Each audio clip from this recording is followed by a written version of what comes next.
Hello दोस्तों, आज हम आप लोगों को पढ़ाएंगे कक्षा 10वीं की मैथ अध्याय 2। पाठ का नाम है बहुपद।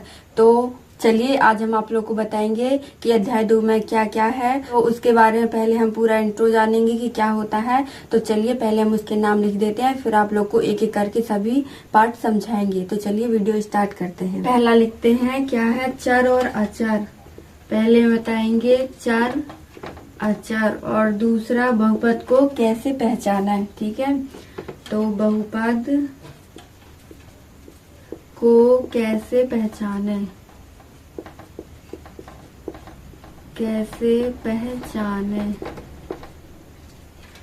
और तीसरा बहुपद के पद,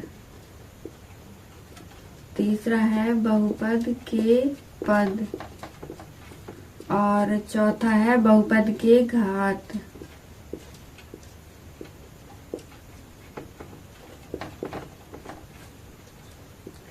पांचवा है बहुपद के गुणांक। छठवा है बहुपद का व्यापक रूप, बहुपद का व्यापक रूप। और सातवां है बहुपद समीकरण और व्यंजक।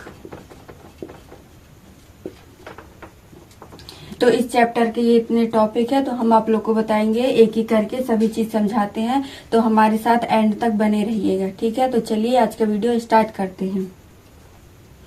तो पहला क्या है, चर और अचर। चर किसे कहते हैं, तो ऐसी संख्या है जिनका मान बदलता रहता है। ठीक है, तो उन्हें क्या कहते हैं, चर। और अर्थात मतलब निश्चित नहीं होता है। तो इसका लिखेंगे परिभाषा, आप लोग लिख लीजिएगा। इसको उदाहरण बताते हैं। मान लीजिए जैसे x है। ठीक है, तो x क्या है, ये चर है। क्यों चर है, क्योंकि x का मान कभी 5 होता है, कभी 4 होता है, कभी 3 होता है, तो इसलिए क्या है, ये चर है। अब अचर किसे कहते हैं, अचर। अब ऐसी संख्याएं जिनका मान नहीं बदलता है, अर्थात वे निश्चित होती हैं, उन्हें क्या कहते हैं, अचर। अब मान लीजिए उदाहरण लिखते हैं। जैसे उदाहरण में क्या है, जैसे 1 है, 5 है, 10 है, 15 है। अब इसका एकदम सरल भाषा में जानेंगे कि जैसे पार्ले-जी बिस्कुट तो आपने नाम सुना ही होगा, तो वो या तो 5 की मिलेगी या तो 10। तो उसका एकदम रेट फिक्स रहेगा कि ये पार्ले-जी बिस्कुट है, 5 की ही मिलेगी ये वाली। ये हो गया अचर। ठीक है ना, इसमें यही सब आते हैं। और अचर के कुछ नियम भी होते हैं। क्या होते हैं, पहला नियम क्या देखते हैं। ठीक है, यदि समान प्रकार की राशियां हैं, ठीक है, तो उनको आपस में जोड़ा और घटाया जा सकता है। कैसे, अब मान लीजिए जैसे a प्लस ए है, a प्लस ए बराबर 2a, और a प्लस मान लीजिए 2a माइनस ए, तो यहाँ पे क्या बच जाएगा, a बच जाएगा। ठीक है, तो जो समान प्रकार की राशियां उन्हें जोड़ा और घटाया जा सकता है, लेकिन यहीं पे अगर असमान प्रकार की राशियां हैं तो उन्हें जोड़ा और घटाया नहीं जा सकता। अब कैसे, अब जैसे a प्लस बी है, तो उसे ज्यों का त्यों वैसे ही लिख देंगे, a प्लस बी।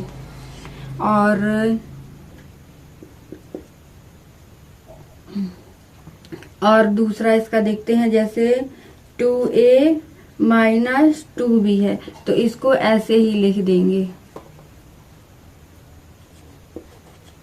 ठीक है, तो ये क्या है, ये असमान प्रकार की राशियां हैं, असमान।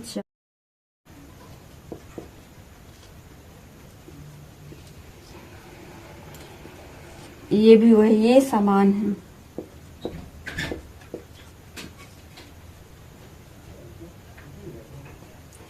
ठीक है, ये हो गया फर्स्ट। अब दूसरा देखते हैं बहुपद को कैसे पहचाना है। अब देखना है कि बहुपद को आप लोग कैसे पहचान सकते।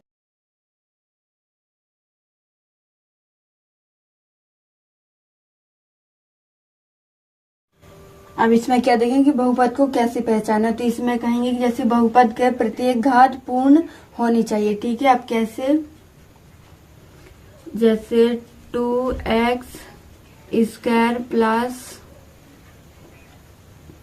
x+4 है। ठीक है, तो इसकी घात क्या है, 2। क्या है, ये पूर्ण है। अब पूर्ण संख्या किसे कहते हैं, जो 0 से स्टार्ट, 0 1 2 3 से कहाँ तक जाती है, अनंत तक। ठीक है, तो ये क्या है, पूर्ण संख्या है। तो इसमें 2 भी क्या है, ये इसमें ये पूर्ण संख्या है। और ये 1 है इसमें, तो 1 भी क्या है, 1 भी पूर्ण संख्या है। ठीक है, तो ये हो गया बहुपद को कैसे पहचाना है। और अगला देखेंगे कि बहुपद के पद। अब बहुपद के पद किसे कहते हैं, तीसरा देखेंगे बहुपद के पद। अब तीसरा देखेंगे बहुपद के पद किसे कहते हैं। ठीक है, तो ये क्या है, 3x², ये क्या है, ये पद है। और जैसे 4x, ये भी क्या है, ये भी पद है। ठीक है, अब बहुपद के पद में क्या आएगा, जैसे 3x² है और 4x है। ठीक है, ये भी क्या है, बहुपद के पद है। अब इसे कैसे पहचानेंगे कि बहुपद का बंटवारा मतलब प्लस और माइनस से ही किया जाता है। ठीक है, तो ये हो गया बहुपद। अब चौथा देखेंगे बहुपद के घात। बहुपद के घात। अब बहुपद की घात किसे कहते हैं, इसका पहले उदाहरण देखते हैं। जैसे उदाहरण 2x² प्लस 4x+5। ठीक है, ये क्या है, बहुपद दिया हुआ है। तो इसमें क्या देखेंगे कि इसमें जिसकी सबसे ज्यादा घात होगी उसे ही क्या कहते हैं, बहुपद की घात। तो इसमें सबसे ज्यादा घात किसकी है, 2 है। ठीक है, और 1 इसमें है, तो 1 है, तो 1 से बड़ी क्या हुई, 2। तो इसका क्या हो गया, इसका मतलब बहुपद की घात सबसे ज्यादा किसकी होगी, 2 की होगी। और भी उदाहरण अगला देखते हैं, 7x² into x² plus 3x बराबर, इसमें क्या आएगा, तो बोर्ड मास के नियम से देखेंगे। पहले गुणा होता है तो इनका जोड़ देंगे, तो गुणा सिर्फ इनका होगा और घात क्या हो जाएंगे, आपस में जुड़ जाएंगी।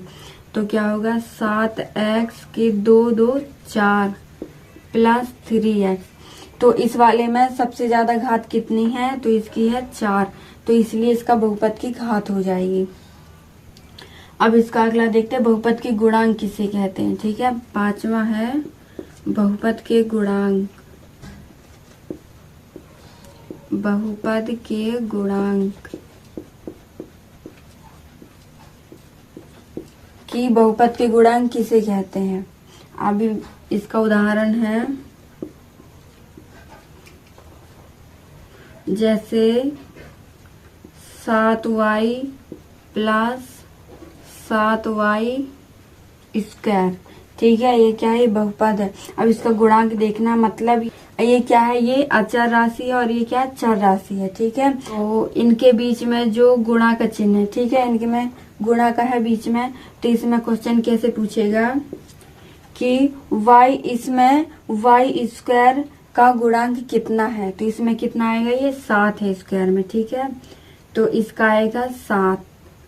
पहले इसका क्वेश्चन लिख देते हैं,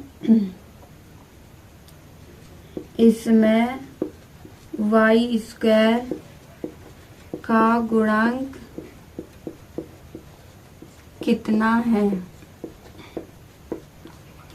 तो बराबर आ जाएगा 7 है। ठीक है, और यही दूसरा देखते हैं कि 5x² प्लस 4x। ठीक है, अब इसमें क्या देखना है कि इसमें x का गुणांक बताइए कितना है। तो x का गुणांक कितना आएगा 4। अगर x स्क्वायर का पूछेगा तो ये बताएंगे, अगर x वर्ग का पूछेगा तो इसको बताएंगे। तो इसका कितना आएगा 4 आएगा। अब इसके बाद अगला देखते हैं। अगला 6वां देखेंगे, बहुपद का व्यापक रूप। बहुपद का व्यापक रूप। अब जैसे बहुपद के व्यापक रूप में क्या आता है, इसमें क्या आएंगे 3 आएंगे। पहला है जैसे रैखिक बहुपद। रैखिक बहुपद, इसमें क्या आएगा a प्लस बी, ये क्या है रैखिक बहुपद है। और दूसरा द्विघात बहुपद। द्विघात बहुपद ax² plus bx plus c आएगा। और त्रिघात बहुपद में क्या आएगा, त्रिघात बहुपद जैसे x की घात 3 plus bx² plus cx plus d आएगा। ठीक है, इसमें इतने 3 तक ही आएंगे। तो हम इनका एक एक उदाहरण बता दे रहे हैं। इसका पहला उदाहरण देखते हैं रैखिक बहुपद का। तो इसमें आ जाएगा 5x प्लस b। और दूसरे का क्या आएगा 4x² प्लस 5x प्लस 3। ठीक है, इसका ही आ जाएगा। और क्योंकि इसमें 2 अधिकतम घात है इसलिए क्या है द्विघात बहुपद है। और तीसरा क्या है त्रिघात में आएगा 5x³ plus 4x² plus 3x plus 2।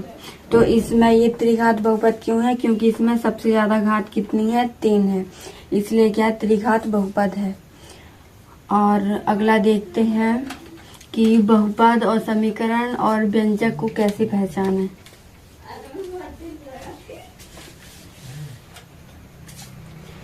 ठीक है, तो 7वें में पहला है बहुपद। अब 7वें में क्या आएगा बहुपद। बहुपद का कैसे है, मान लीजिए 5x² प्लस 2x प्लस 3, ये क्या है ये एक बहुपद है। और दूसरा क्या है समीकरण। समीकरण तो इसका क्या आएगा जैसे 4x² प्लस 2x प्लस 3 बराबर 0, ये क्या है ये समीकरण है। और व्यंजक 4x² प्लस √3x प्लस 3, ये क्या है ये व्यंजक है।